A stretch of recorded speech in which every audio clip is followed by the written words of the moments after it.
Hi guys, welcome to the new video. Today we are going to talk about iPhone 14 Pro Max. So let's get started. This is the iPhone 14 Pro Max, the most latest phone in the new iPhone lineup. Like last year, the Pro Max gives similar premium features as the Pro model, but is bigger and has a greater battery. There are a couple of changes this year compared with last year's Pro Max. The most noticeable is on the front. The notch cutout has transformed into a pill-shaped one and it has some extra function. Theirs is also support for a always-on display, first time in iPhone. It's basically the lock screen with a dime brightness level and restrain refresh rate to save energy. Other than that, the Pro Max has a upgraded chipset. A new 48-megapixel main camera on the back and the selfie camera has self-adjust this year. The rest of the package, including the design, is a seriously natural one. Expect for our model's new purple color. The hefty build of flat glass and stainless steel is equivalent to before. The slight difference you might see is that the camera bump are a little greater and taller to house the new main camera. But the phone's weight is still identical down to the gram. The iPhone 14 Pro Max obviously brings the full IP68 rated protection against dust and water up to a depth of 6 meters, very much like last year's model. The phone is built around a 6.7-inch Super Retina XDR OLED display. It has a pixel density of 460 ppi ceramic shield protection and a 120 Hz refresh rate. The quick refresh rate smooths out your swiping and scrolling, and it can dial down to save energy all the way to 10 Hz when you're not using the screen. Now on to the brightness. We were able to measure a limit of 830 nits with the manual slider, but this can lift to 1760 nits in auto mode when in bright sun. Like I mentioned before, there is always on display, first time in iPhone. The most new feature on this display though is the pill cutout, which Apple called the dynamic island. From the beginning, it's simply a black cutout housing the selfie camera and Face ID.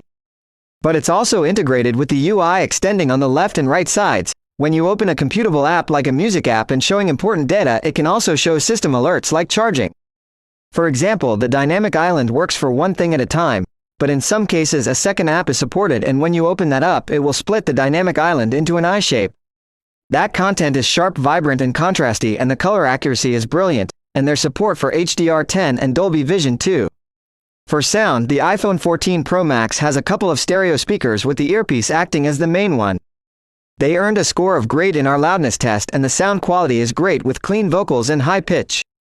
iPhone 14 Pro Max have a storage of 128 GB, but that is not expandable.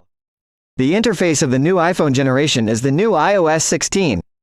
It's not a groundbreaking update, but there are a couple of new features here. The iPhone 14 Pro Max is a new chipset, the Apple A16 Bionic, same to the iPhone 14 Pro. It contains more power-effective CPU core as well as more memory bandwidth for the GPU. There are also upgrades of the Neural Engine and the ISP for photography. And now there's a new display engine too. In benchmarks, there is a noticeable improvement over last year's A15 Bionic. When it comes to CPU scores, and the iPhone 14 Pro Max beats out everyone else. The GPU performance is about comparable to what we've seen before even, so that's still great. When it comes to thermal management, the iPhone 14 Pro Max does great job. The phone displayed great stability during our stress tests. The iPhone 14 Pro Max has a 4323 mAh power battery similar to the last year. The new model earned a same endurance rating of 121 hours in our tests. New iPhones don't come with a charger in the box, but we tested the charging speed using Apple's 21-watt adapter. With it, we were able to charge the iPhone 14 Pro Max from 0 to 48% in 30 minutes. There's also support for wireless charging. The cameras of the iPhone 14 Pro Max are same to the Pro model.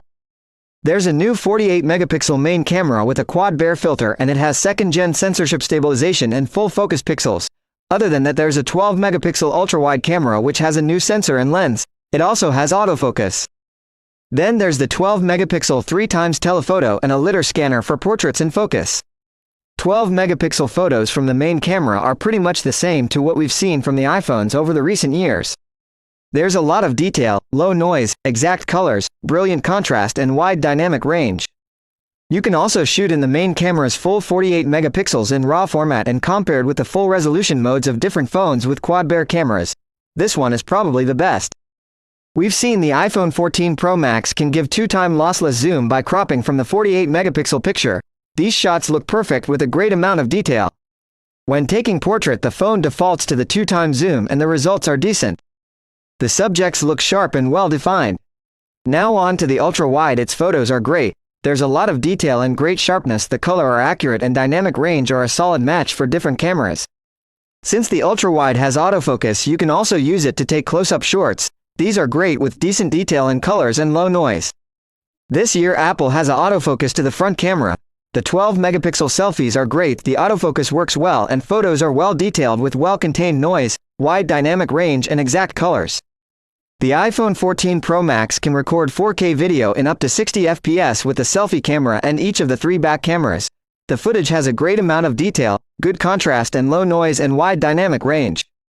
The electronic stabilization is always on, and there is new mode called Enhanced Stabilization, and there's another mode is called Action Mode. It crops intensely from the 4K film to create video. So that is the iPhone 14 Pro Max. Apple has not made a lots of changes here, but we really enjoy the brighter screen, the 2-time loss to SMA, and autofocus on the selfie camera. While the dynamic island may be a bit gimmicky, is still something unique. In the end, the iPhone 14 Pro Max is a little bit better than the past model. So, that is the review of iPhone 14 Pro Max. I hope you enjoy the video. Thanks for watching guys, and see you on the next one.